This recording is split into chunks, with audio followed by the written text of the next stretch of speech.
Thank goodness. It's 7 o'clock in Gardner, Kansas. Please rise and join me for the Pledge of Allegiance.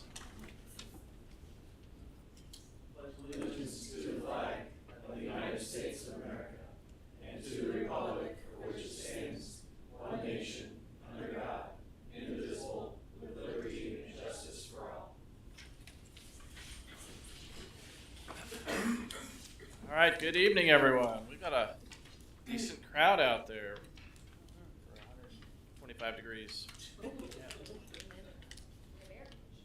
We have Yeah, we're cooling. I assume you're all here just for the air conditioning. Is that right? Yes. Yes? Okay. Okay, we have no presentations this evening, but we do have a public hearing. Public hearing number 1, consider resuming a public hearing to receive public input on the proposed Reinvestment Housing Incentive District Development Plan and Reinvestment Housing Incentive District. Do I have a motion to resume the hearing? So moved. Second. Motion Deaton, second Shoot, that we open a public hearing for the purpose of receiving public input on the proposed Reinvestment Housing Incentive District Development Plan and Reinvestment Housing Incentive District. All in favor? Aye. All opposed? Abstain? Hearing is open. Good evening. All right. Good evening, Mayor, council members. Tyler Ellsworth with the Kutak Rock Law Firm, city's bond counsel. And we are joined by Zoom this evening by Tom Denaway with Baker Tilly, the city's financial advisor. We have a brief presentation. Of course, the subject of the public hearing tonight is to consider the proposed Grand Street RHID and the RHID development plan. I should also note that the developer, Grand Street Development, Mr. Mike Brock, is in attendance this evening if there are any questions for him after our presentation is concluded. So with that, I'll get into things here.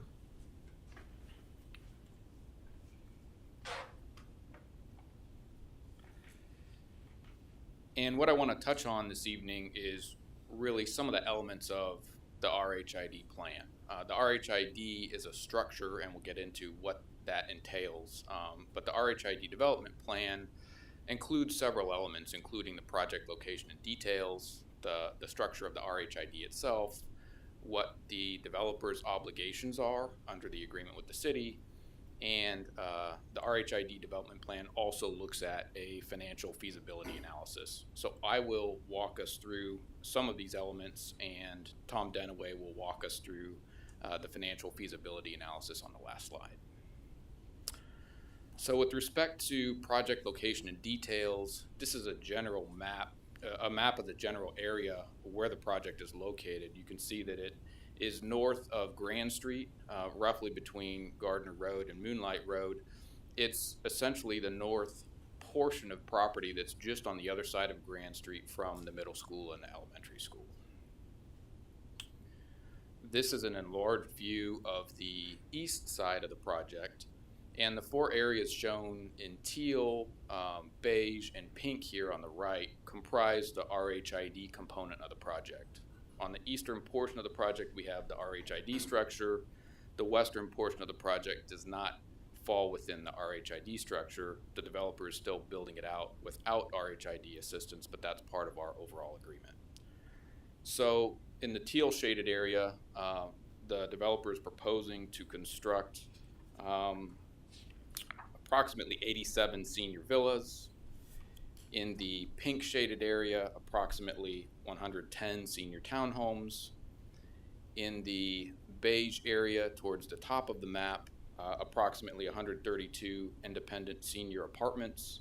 And in the lower beige area, approximately 90 assisted living units. And so these 4 residential components will be age restricted. The idea is that we are using this RHID incentive tool to fill the need that exists in the city for quality senior housing. So those 4 elements comprise the RHID piece of this project.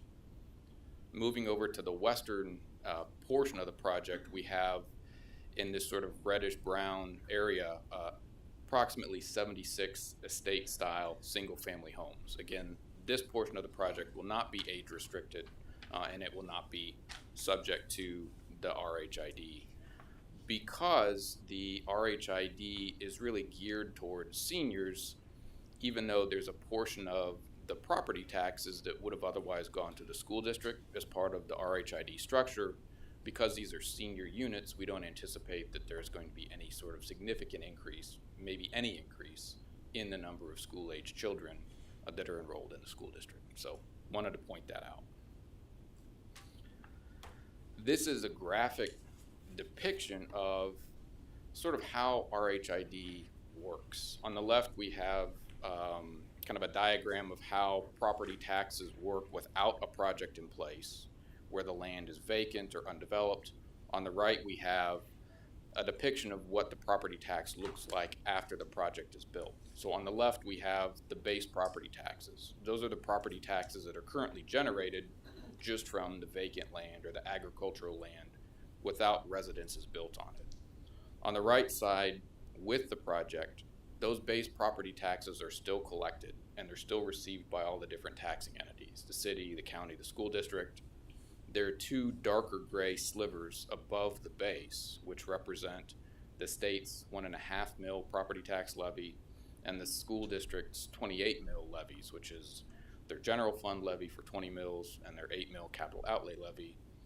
Those dark gray components get to be kept by the school and the state. So even though the school and the state are benefiting from the increase in the property taxes, that piece isn't captured in the RHID structure.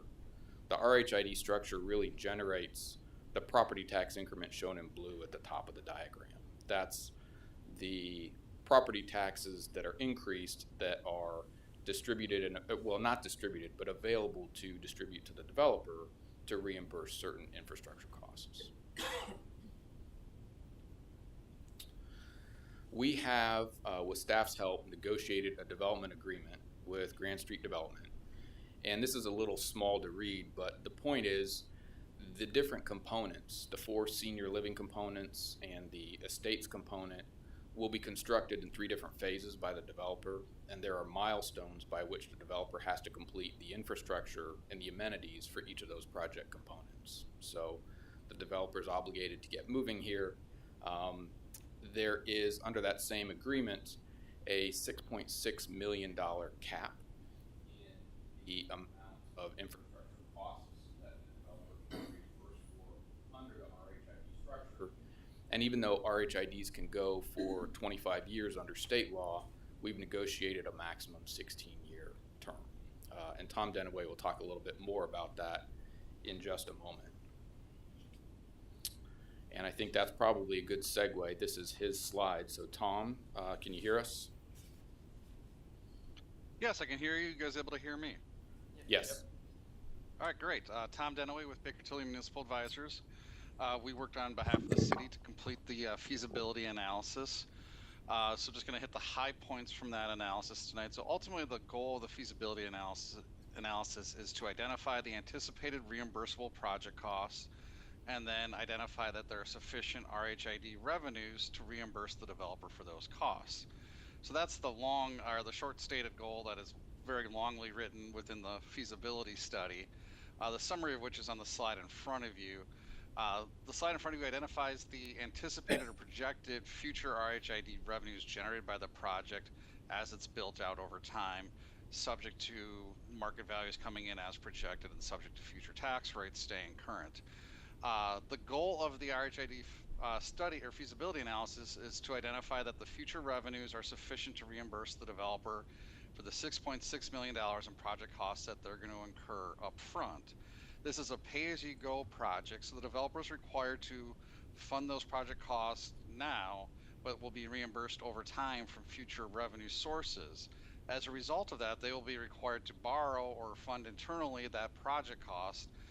And as such, they are being reimbursed the $6.6 million in costs that they're incurring, as well as an interest carrying expense based on their anticipated borrowing. So when we talk about the gross proceeds of the RHID revenue, we project up to about a little more than $13 million in gross revenues being available to reimburse the developer for the $6.6 million in project costs, as well as their actual borrowing costs, or an interest rate of 7%, whichever is less. So because the developer is going to be incurring their project cost over a period of time, it's unlikely that that full amount will be necessary to reimburse them for the interest component, because the principal amount of that outstanding loan that they're going to be incurring is going to grow over time. It's not all being done up front. So that should result in a lower amount of interest being incurred on the repayment of the $6.6 million in project costs than necessarily what is shown in this chart. The goal of this chart was to show that we have more gross proceeds than anticipated private cost of the $6.6 million, as well as the interest component. The maximum term of the RHID, as mentioned, would be the 16-year period. Because it's pay-as-you-goes, if the developer has not been fully reimbursed the $6.6 million plus interest at the end of the 16-year period, the city would have no obligation to make them whole as it relates to that outstanding balance, because it is pay-as-you-go. The developer is taking on that risk. And then conversely, if the revenue does come in faster and it generates RHID revenue at a faster or higher rate than projected, that $6.6 million in reimbursable principal costs would be reimbursed faster, and the city and the would incur less interest expense on that, and the whole district would be able to end earlier. So because it's pay-as-you-go, the developer's taking on that repayment risk. It will not take any longer than 16 years, because that's the maximum term of the duration, and it could potentially take less, and the amount of interest that could be incurred on the repayment of that is likely to be less than what is shown in this chart. So with that, I'll turn it over for questions, or Tyler, and I can jump to questions at the end. That's great. Thank you, Tom.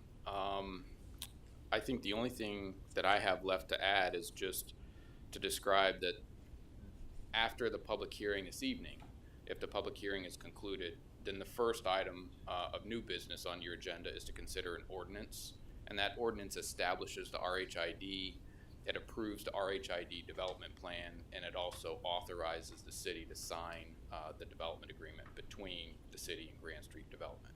So happy to answer any questions, or if you'd like to take public comment, whatever's best. Well, thank you, Tyler. I think because it's a public hearing, we just take public comment Very at good. this point, and then we can come back to it with questions when it's on the item. Sure. Yep. Does anyone like to come forward to speak on this issue? Okay.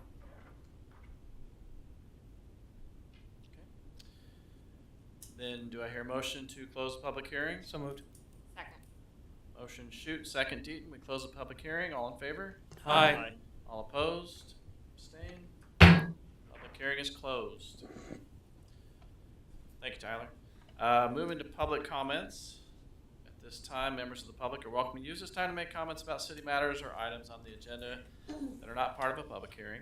If you wish to come forward, please limit your comments to 5 minutes or less. There is a 5-minute time clock on your left. No profanity, no personal attacks. With that being said, come forward. Please state your name and address for the record. Podium is now open. Evening. Good evening.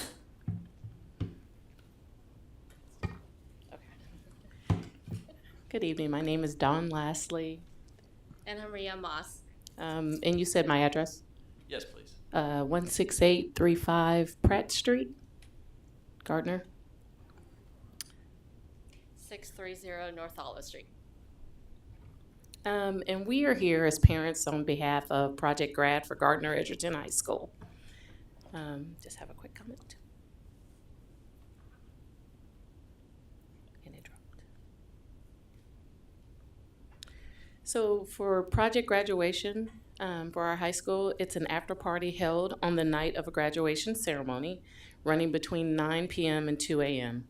It is for all the seniors to come and celebrate one last time together in a safe and fun environment. We plan to have tons of food, beverages, a photo booth, a DJ, inflatables, laser tag, basketball, dodgeball, silent disco, a creation station, and more.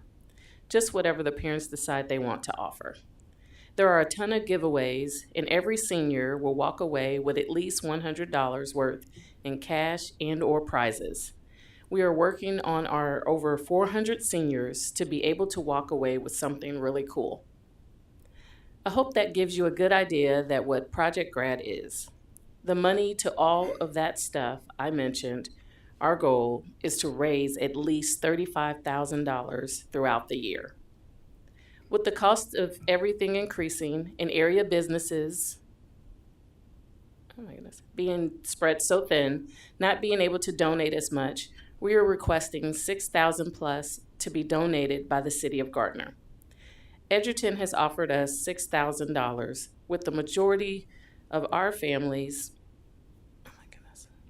students and families residing in Gardner. We are hoping that you can match Edgerton and then some.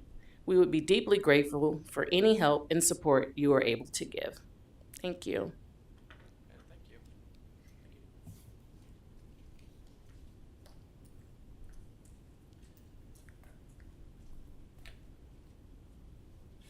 Any other public comment? All right. We'll move to consent agenda. Is there an item on the consent agenda council would like to remove? 6. Item 6. Any other items? Do I have a motion for consent agenda items 1 through 5 and 7? Second. Motion Deaton, second Ween. We approve consent agenda items 1 through 5 and number 7. All in favor? Aye. All opposed? Abstain? Consent agenda items 1 through 5 and 7 pass. Consent agenda item number 6. Consider authorizing an agreement with BHC for construction inspection services on the Center Street Sidewalk project. Mark. So, Kellen, I saw, and I know it's how it works, but KDOT requires the inspection services and so forth to do these type of things. That's how we get our money. I got it. But it's a 60-day project, and we're paying inspection costs for 80 days because 20 of those are cleanup. What are they inspecting on those last 20 days? Why are we paying? I'll have to verify exactly what that is. Also, the inspection cost on here is a estimate based on the estimated time that the project is done. So that's not necessarily if they finish within a certain amount of time. We don't get charged for the extra time. So, but I can verify the details of that. Okay. Provide you an answer. All right, that's all I need. Thanks. Do I have a motion then for to approve consent agenda item 6? So moved. Second. Motion, who did, motion Baldwin. Second Shoot. Okay. We approve consent agenda item number 6. All in favor? Aye. All opposed? Abstained? Consent agenda item 6 passes. All right, nothing on planning and zoning. Committee recommendations. Committee recommendation number 1, consider approving increased hangar lease rates for Gardner Municipal Airport. Kellen.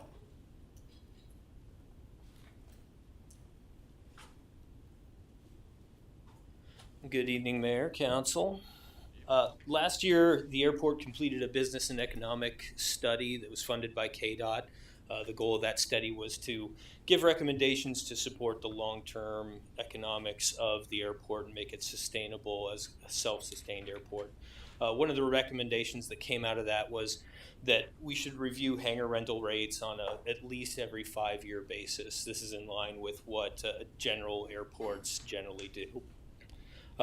Since the last increase of hangar rates was over 5 years ago, the staff brought this rate increase to the Airport Advisory Board for their review and recommendation.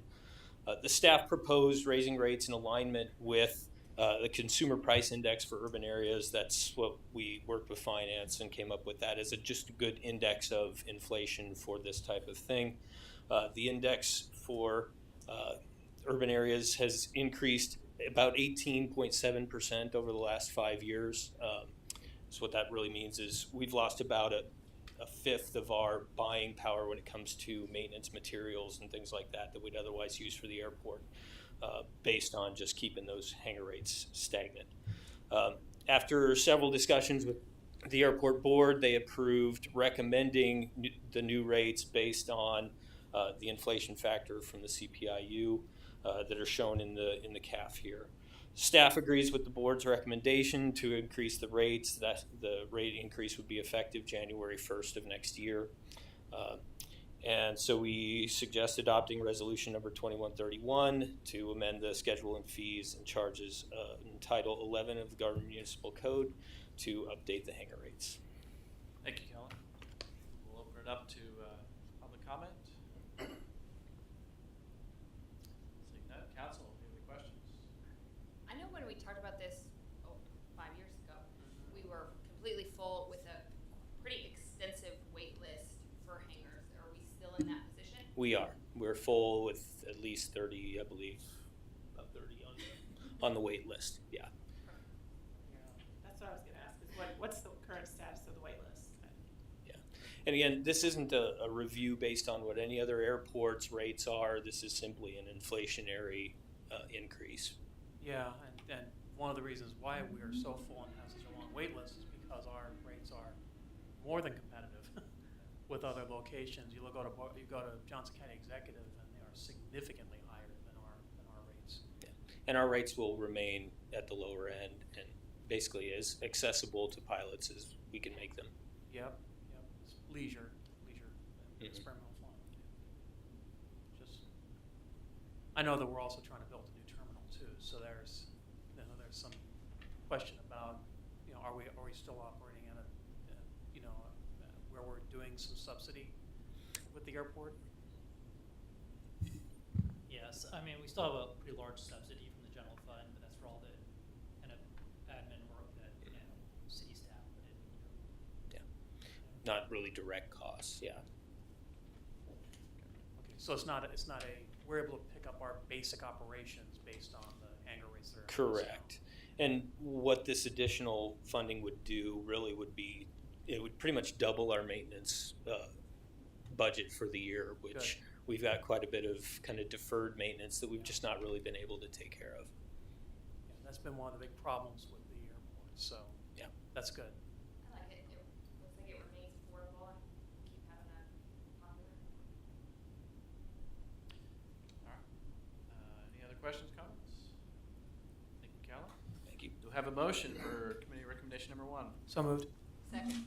Motion Shute, second Deaton. We adopt resolution 2131, resolution amending certain schedules of fees and charges in the Title 11 of the Gardner Municipal Code. City Clerk. Councilmember Roberts, Yes. Councilmember Shute, Yes. Councilmember Baldwin, Yes. Councilmember Ween, Yes. Councilmember Deaton, Yes. Resolution number 2131 passes. Committee recommendation number 2, consider adopting an ordinance approving a rezoning from C3 district to CP3 district for potential commercial development located near Gardner Road and West 189th Terrace. Good evening, Mayor, members of the council. Dave Knopick, Community Development Director. This item before you tonight has to do with a parcel of property that was originally planned for as part of the Quick Trip development on South Gardner Road. It would actually utilize the same access point off of Gardner Road that Quick Trip currently has there, so that would be a shared access point. The parcel is approximately 1.42 acres, and the plan is to accommodate a sit-down and drive-through restaurant. Culver's is the applicant for this restaurant. We've been waiting for this project to come through for quite some time now, so we're excited that it has finally come to fruition. As mentioned, the zoning is from C3, which is our most intense commercial zoning district, to a CP3. This item was required to go through the plan development process because there were several deviations that they needed to make per our code requirements. Those deviations have to do with some of the landscaping, parking, drive-through location, signage, and sidewalk items there. If you have specific questions on the deviations, I'll attempt to answer those for you. The Planning Commission did hold a public hearing on July 24th. One person spoke and asked a question related to the parking and circulation in the northwest corner of that property. The Planning Commission recommended approval with 4 conditions that are in the CAF before you tonight, as well as 5 deviations on the items that I mentioned earlier. With that, I stand ready for any questions, and the applicant's representation is also here tonight in case there are questions for them. Thank you, Dave. Is there any public comment on committee recommendation number 2? Okay.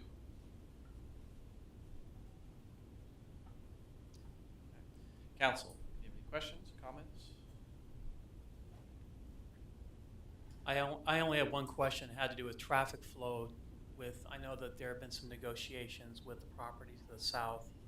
If they ever decided that they would want to come to the table to have an alternate access point, is there still some possibility that that could be accommodated? Yeah, there were quite extensive conversations with the property owners engaged.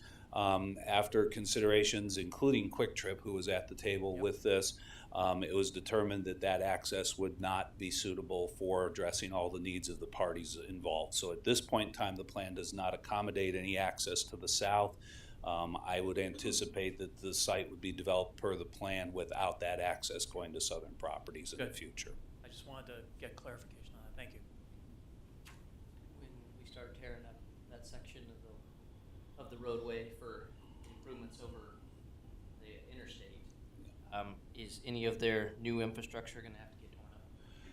Or is it gonna go right up to the I don't know if there will be any more additional right-of-way that'll be required in this area, or if that was acquired through the Quick Trip development when they platted the property originally. I'm not aware exactly where that right-of-way Yeah. line will be. Any adjustment to that site would be handled through the right-of-way process in that project, and then any remediation of that area would be done through the project Yeah. as well through KDOT. And I believe we've got adequate setbacks, that we're pushing some of the signage back a little bit further than normal. It's not right up on the Yeah, I saw the sidewalk and monument things sign like was that. off a Yeah, little so bit. we're kind of saying back in anticipation. I think what I saw in this area is it does widen, but it's more at that southern kind of corner of the property that happens. I don't think it affects the access point into the Quick Trip and the Culver's restaurant. Okay, I was just curious because we're responsible for right-of-way on that other project, right? No, that's in the existing KDOT right of way. Okay. There is. Okay. Yes.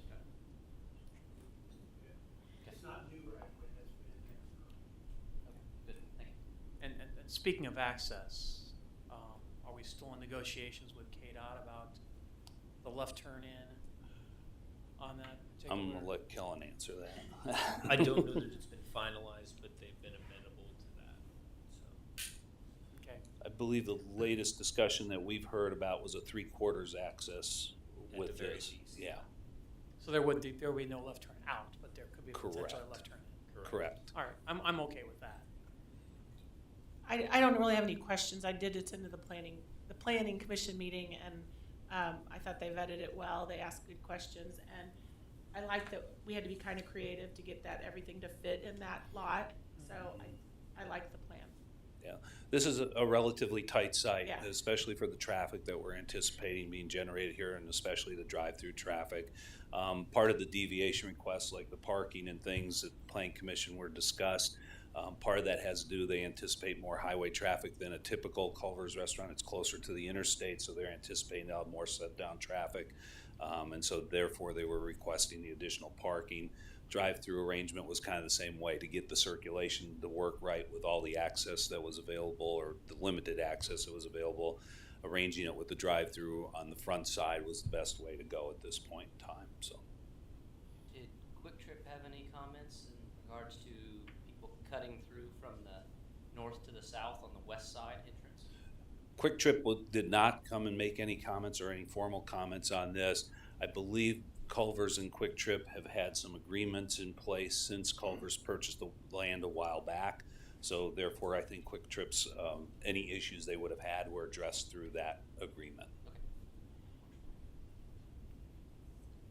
Okay, we have a motion from committee recommendation number 2. So moved. Second. Motion Deaton, second Baldwin. We accept the recommendation of the Planning Commission and adopt ordinance number 2776, an ordinance changing the zoning classification or districts of certain lands located in the city of Gardner, Kansas, under the authority granted by Title 17 of the Municipal Code of the city of Gardner, Kansas. City Clerk. Councilmember Shute, Yes. Councilmember Baldwin, Yes. Councilmember Ween, Yes. Councilmember Deaton, Yes. Councilmember Roberts, Yes.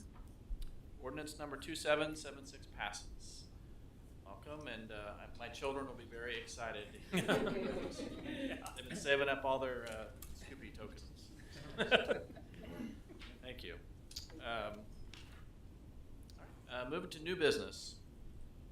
New business item number 1, consider adopting an ordinance of the city adopting a reinvestment housing incentive district development plan, establishing a reinvestment housing incentive district within the city, and approving a development agreement, Grand Street Reinvestment Housing Incentive District. Matt.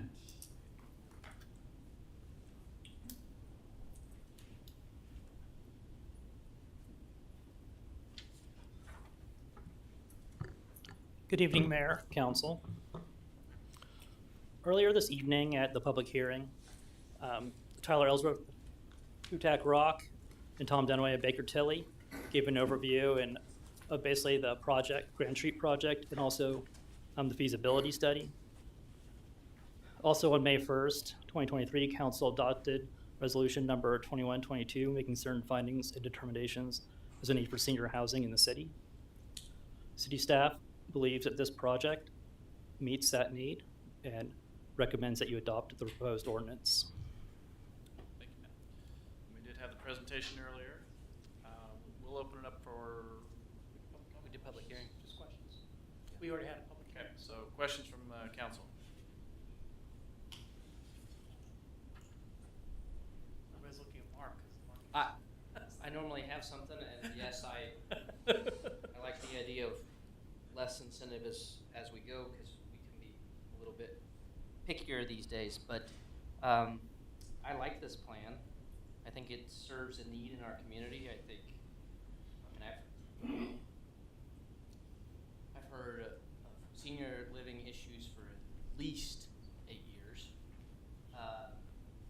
and yeah, we're giving up 8-ish years of property taxes, give or take, which, you know, it's significant, $6 million, a little lower, but it meets a need and will be helpful to the city, to our residents, gets people to stay here instead of moving away, and it's also not a big hit on, you know, the school system or something else, so I like it. Well, and to that point, you know, yeah, we might be missing out on 8 years of property tax, but if it wasn't developed, we wouldn't be getting anything Right. anyway. So I think it meets a great housing need we have here in the community, and I think it's fantastic. And investing in the infrastructure now versus 5 years from now, the phase process makes it less expensive for the developer upfront because they're not, you know, obviously cost of materials and construction and manpower is only going up. So, you know, I think it makes sense to do it this way. I like the project too. I think it does fill a need that we have in our city. I like the phasing, like everybody said. I like all the amenities that it's providing to the people. I think that's good. I saw there was pickleball courts, but that's not exactly why I liked it. But there we go. I think it's really good for the community. And for so many years, that's just was a vacant land that we called the donut hole. And Donut hole, yep. we should have donuts. When We know where you're going to retire to. Maybe. Donuts at the ground. I know, pickleball. Any other questions or comments? Is there a motion for new business item number 1? So moved. Second. Motion Shute, second Baldwin. We adopt ordinance number 2777, an ordinance of the city of Gardner, Kansas, adopting a reinvestment housing incentive district development plan, establishing a reinvestment housing incentive district within the city, and approving a development agreement, Grand Street Reinvestment Housing Incentive District. City Clerk. Councilmember Baldwin, Yes. Councilmember Ween, Yes. Councilmember Deaton, Yes. Councilmember Roberts, Yes. Councilmember Shute, Yes. Ordinance number 2777 passes. New business item number 2, consider adopting an ordinance approving a rezoning for potential residential development on Grand Street. Mayor, members of the council, Dave Nopick, again, Community Development Director. This is a relatively quick presentation because you've had several items with the content of these elements of the plan in place already. This item was originally heard by the Planning Commission back on March, at the end of March. The reason it's been in hold was to align it with the RHID considerations that you've previously held in this meeting. So that's the reason there was a little bit of a delay on this. At the public hearing, we did have 2 people that spoke. They asked about some of the traffic and had some concern about Kane Street, which is actually the street north of this development, kind of comes off of Gardner Road, just at the base of the bridge. The development is not currently proposed to tie to Kane Street. The issues really had to do more with conditions of the road and some other factors there. So I wanted to mention that for you. The Planning Commission has recommended approval for the rezoning. The property is zoned county RUR, just so you know, when properties are annexed into the city, they carry their county zoning until such time that there's a development or some other impetus that the landowner wishes to seek that change in zoning. That's what we have tonight with this development, so they need to change to a city zoning district. In this case, actually, they're requesting 4 different zoning districts, and that's to accommodate the different types of housing that are proposed within this development. So it's District RP 1, 2, 3, and 5 in the development plan or the preliminary development plan. There were 3 requested deviations which the Planning Commission supported, and their recommendation for approval came with the 4 conditions outlined in your CAF and the staff report in front of you tonight. As mentioned before, this is about 119 acres. It's proposed for 76 single-family lots, 89 compact single-family lots, 110 unit condo, I would say townhouse development in kind of a 4-plex style. Then also the multi-unit buildings, 132 independent living units, and 90 assisted living units. So with that, I stand ready for any questions, and the applicant's representative is here tonight in case you have questions for them. All right, thank you, Dave. We can have public comment on this issue. If anyone would like to come forward.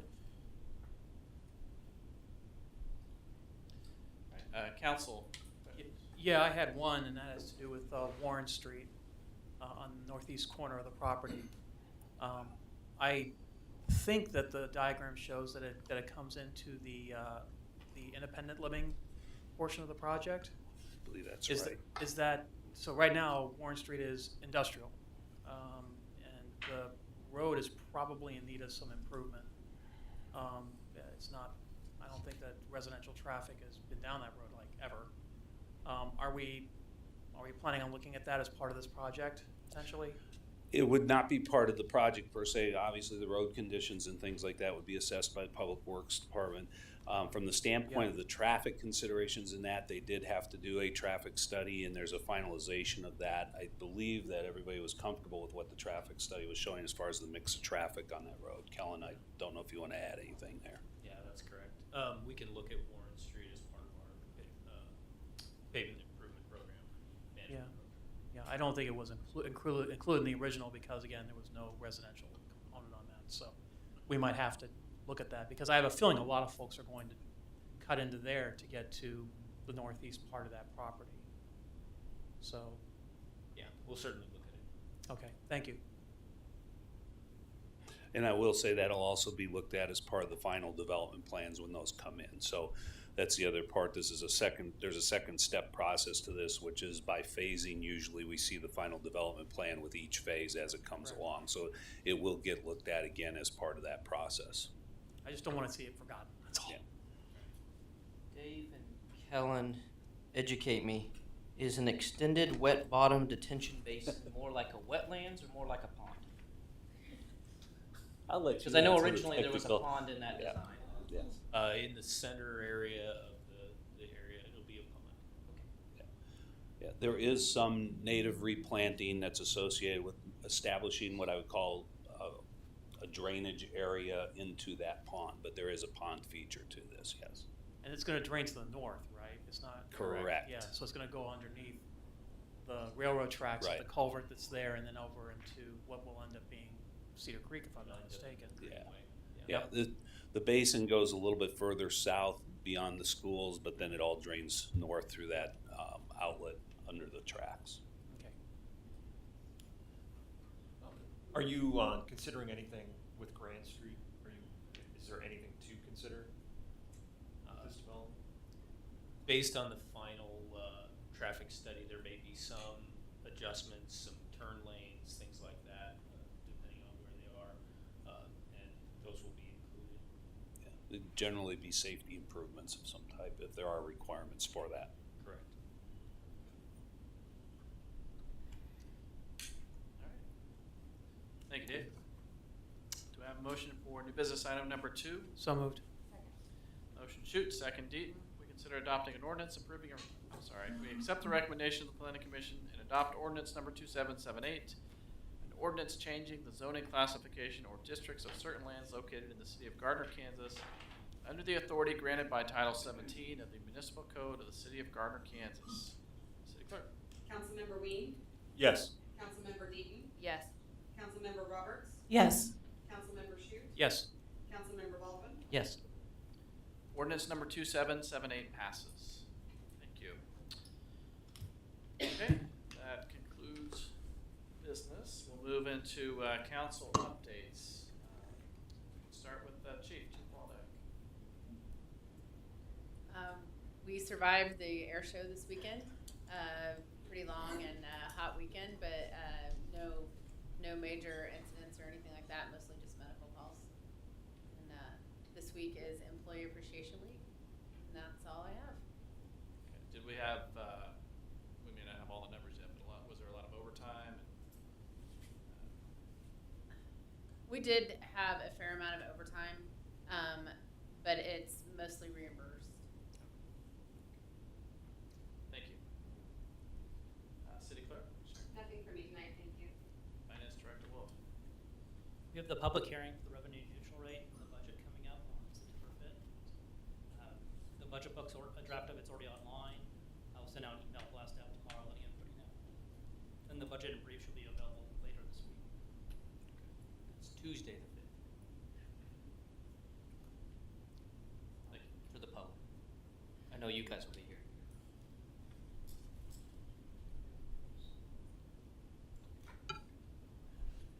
City Attorney. Nothing for me. Okay. Guns.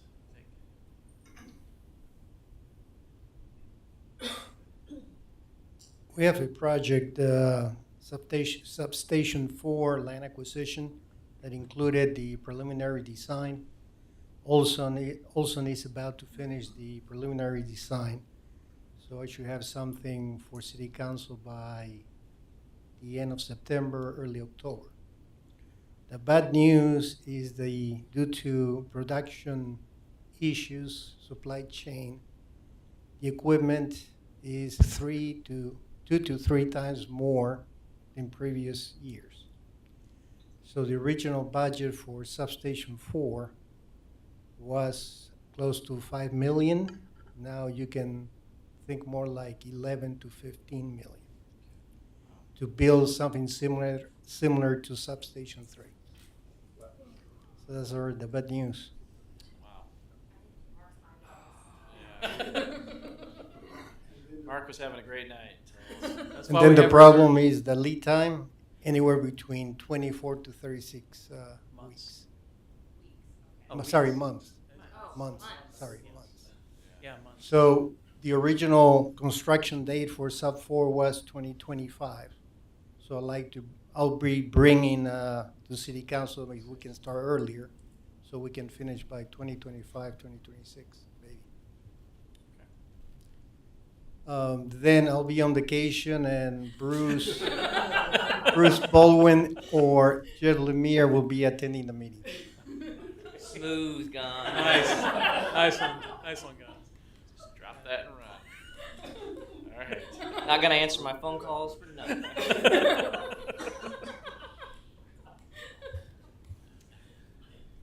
right. Well, thank you. Jason, Parks and Rec. I don't know how to follow that. Pickleball update. We are on the books with Mid-America Courtworks, so we're just falling in line with their schedule. Looking at probably into September, early October. So once I have more of a concrete date, I can share that with everybody. But once they get on site, weather permitting, it shouldn't take more than 2 to 3 days tops. So we're also working around the high school tennis schedule as well. So. Thank you. Yes. Veterans Park update. Equipment should be installed tomorrow. That'll be followed by a lot of concrete work. And then after the concrete cures, we'll be laying down turf.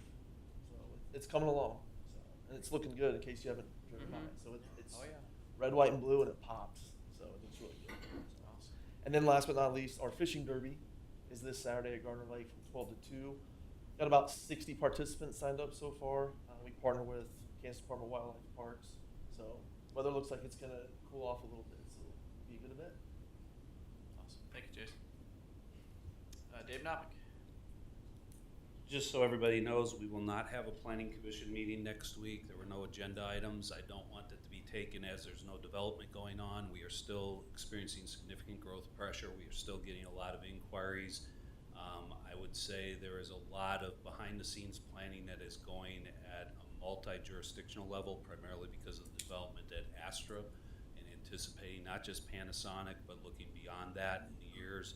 I've been involved in several discussions recently that have talked about long-term projections of a employment base out there equivalent to what our city population is currently. So just be aware of that. That's long range. We're talking by 2050, but it's still an interesting number to think about when we start thinking about what that means, not only for Gardner and the provision of housing and potential development, but just around the area. So we've been having a lot of discussions at the county level with KDOT and other things in regard to roads and infrastructure and things like that. So I just want you to be aware of that as that goes on. The other item, I sat in a meeting today, the airport compatibility planning work that Johnson County is doing for both Executive Airport and New Century is continuing to move forward. They provided us with some draft chapters on how they see that plan being updated and changed. I would suggest that if you have the opportunity to attend, that you be at the public information meeting on Tuesday, August 29th. There'll be an open house from 6 p.m. till 8 p.m. We'll be advertising that to our planning commission members. I'll get it to Danica so it gets pushed out to the public. It's an important plan for us because as we have development pressure, especially on the east side of I-35, there are items in there where we're within the 1 mile radius of the airport, and we have to function with the airport commission on that. I am encouraged by some of the things that I'm seeing in those draft documents where they're getting away from some of the specific land use items and going more to intensity levels and things like that, which would be a greater concern from an airport operations standpoint. They have also talked about in process today, they talked a little bit about some policies that they want to put in place where certain development items would not necessarily have to come back to the county for review. Those are usually the final development plans, that kind of level. If they're consistent with previous approvals and things like that, they don't necessarily need to see those. So I'm kind of encouraged right now. The staff seems to be heading in a good direction on that as far as the draft for those materials. We'll see how that all comes together. But this is, I believe this will be the last public information meeting before they go to public hearing later this fall. As soon as I have those dates, I'll get them out to people so that you're aware of what's going on at the county level and discussions on that. That's a critical item for us. Short of that, I'm just concerned about the cost of paint for pickleball courts. I might ask Jason about that offline. Perfect. Thanks, Dave. Kellen. All right, couple of Main Street updates. As you've probably seen, the west lanes are generally open for traffic, all four at this point. There will continue to be some temporary closures as they wrap up some sidewalk items, some sod work and things like that. But in general, those lanes will be open most of the time. The signal at Quick Trip is planned to go live this week, so they'll put them on in flash for a few days just to get people used to seeing the signal, and then it'll go into the full operation later this week. And then the east lanes, they got down asphalt today, and they plan to do concrete later this week, depending on availability. So things are starting to come together. Okay. Remind us when the resurfacing from Sycamore West is gonna happen. Isn't that happening soon? It's going to happen in September. Okay. Is the latest I've heard from KDOT. We'll have like a whole new road then. Yeah. Be weird. Really Yeah. nice. No potholes and no cones. That's just, No, just sit. yeah. Be like after Lightning McQueen fixed it right the second time. Thanks, Kellen. City Administrator. So now that the air show is over, I'm going to be working with Jason Lee, who's here tonight. We're going to try to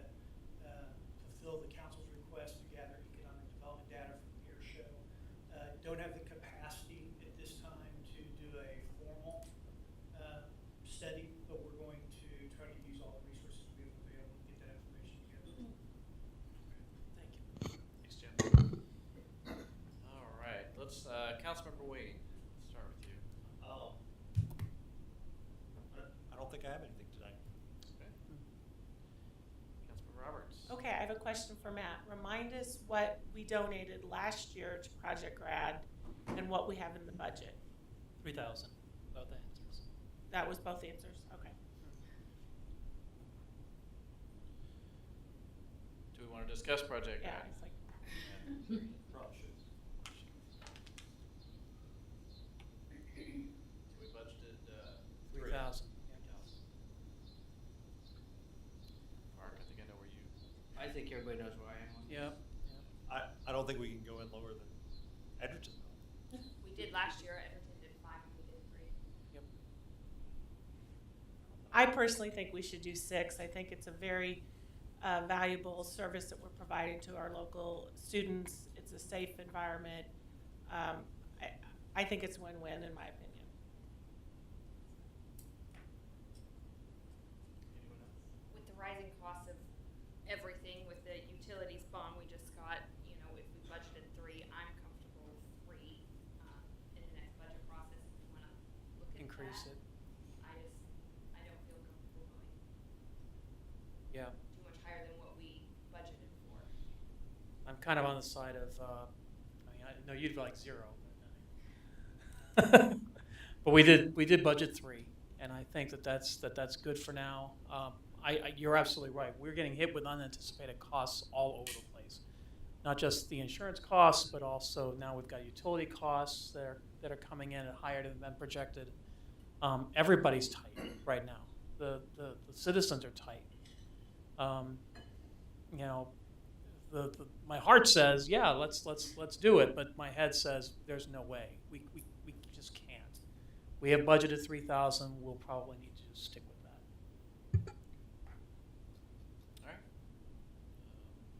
That's 3 right there, right? Or Mark, I'm sorry, where were you? I mean, I think that's the 3 that, well, I know where Mark's at, so. 6, 0, 3. I think 3 is the consensus. I've never had a I'm problem with okay Project Grad, No, right? I'm okay with 3, but if we were able to give 6, I would have loved it. Yeah. Just to be clear, And I think. agree. I mean, it's a great program, and I volunteered at it last year. I've It was well volunteered attended. before too. I have Yep. volunteered, yes. Yeah, just to be clear, I think it's a great project, and it's good for the kids.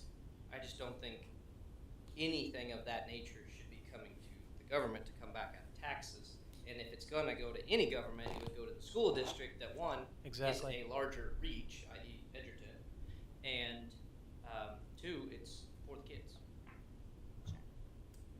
Yeah. That's just my. And I guess I would argue that it's also for the safety of the city, probably from a police standpoint. We're talking about taking as many students on that night off of the street with. Yeah, but I just potential argue that that's benefit. a responsibility. The student and the I think parents. giving at 18 years old, giving some place for those kids to go is the right thing to do. From a community standpoint. The best option would be that the community steps up, or some sort of business interest steps up and brings a enterprise to the community that I mean, yeah. will provide a safe place. But as a city, we should lead the way. I mean, that's what we're being asked to do, is to lead, right? Well, but From this seat. to open that, to your point about the safety, there's nothing wrong with the school opening the high school, the school opening the gym up, and the kids have a lock-in and they run around and shoot baskets and watch movies. They don't have to get anything out of it money-wise. You don't have to rent bounce houses and spend a bunch. And if anybody wants to do that, you can raise it just like prom. And I know that those parents are, there was a bunch of them who volunteered at the air show over the weekend too in that weather, so. Okay, sounds like we're 3, right? Yeah, I think that's what we budgeted for. We can discuss raising it at next Yeah, I year. think That's Do you have Well, lowering it is any- not- we're gonna discuss a difference in it next year. Okay. So it sounds like we're gonna stay at the 3,000 budget. one more thing. Yes, yes. So I saw something somewhere that Osawatomie was getting some electric car charging units, and they had a grant to get them. And I think they were going to put them at a park or something like that. And I know a lot of people that have car charging units that live here, they probably have it wired in their garage already. So it's not necessarily for the citizens, but I didn't know if we'd done any research on having any of these available, because the people, I think, along the highway would then get charged. And I mean, we'd have to have a city unit, and I don't know how much they are. I've done no research. I just know there's grants out there for cities to get them, it sounds like. So I don't know if we've done any research, and I just heard about it today, so I'm just throwing it out there today. So I get emails all the time that I pass to Jen on that Okay. very subject. Oh, So okay. It's trickling down from the federal government. And Yeah. we're looking into it. Okay, cool. Thank you. As part of that Inflation Reduction Act, they got a Right. ton of EV incentives and. Well, I looked, and there's there's 2 places in New Century that have them, but we don't really have any right here. And I don't know, if we're already researching it, awesome. So thank you. That's it. Thank you. Councilmember Dean. Just with it being Employee Appreciation Week, I'd like to say thank you to all city staff in all departments. I know there are some that are more forward-facing than others, but it takes a lot of people to keep the city running as well as it does, so thank you all. And that's it. Here, here. Yep. Yep. Agreed. Council Vice President. Yeah, I just wanted to ask Chief Waldeck about the officers in the pipeline. And it looks like we had a couple. We've got a couple that are about to come out, or that have already come out on on the other side, or From training, is that? yeah. We have 2 that are in the academy now that should be getting released in September. Great, great. And then we also had testing that took place, and we have a lot of potentials. Yes, we have testing this week and next week, and I think we have 8 applicants. That is awesome. And we have 2 vacancies. That's much better than Yeah. we were. So it's good to know that the work on the salary structure is making big differences. So Huge difference. Good. Very appreciative of that. great to hear that. And then question for Jason. You answered the question on the Veterans Park stuff, and we've also worked on the Center Street project going north, up the west side of Center Street out of downtown. South of downtown, obviously, that asphalt trail is on track to be replaced. Do you know when we're planning on getting that started? We should see the application approval. I think we put in September. So I would anticipate we'd start sometime in hopefully November. Obviously, weather permitting. Okay. And timetables and all that good stuff. So we're talking maybe next spring by the time it's. More than likely, but Because I remember how long it took for the Madison Trail to get replaced. So I'm Right. thinking it'll be about the same. They're about the same condition. Yeah. So. Yeah. Okay, great. Thank you. That's all I had. Council President. First, I wanted to say that Gardner grind went well. That was fun. So thanks for that again, Jason. I saw you out there, Todd, but I don't know if you saw me, but I was coming back around and You're going too fast. that wasn't it. Somebody must have had a flashlight on. Yeah, but you were doing great. Do we have a design and like color scheme for the pickleball courts? Curious how those lines are going to look on the blue and white. So we asked the school district what they would prefer, and so it's going to be like a faded gray or a faded light blue. So it's not that way. It's not a huge distraction for tennis players on that court. So we gave them a couple options, and that's the one they chose. Okay. And do we have an estimate? What the actual total will be now? On cost, not concrete, but I'd say no more than $3,500. And is the school sharing any of it? The cost? No. Okay, that's all I have. Thanks. And I just had a quick question on did we have a booth at the, for recruiting at the air Yep. show? Yes, we did. Yep. We had a booth with 2 tents that was I hung out in the tent, and I Yeah. appreciate the shade, thank Yeah. you. Yes, and we had some water before too. Very good. Thanks. That's all I had. So, do I have a motion to adjourn? So moved. Second. Motion Deaton, second Baldwin. We adjourn. All in favor? Aye. Aye. All opposed?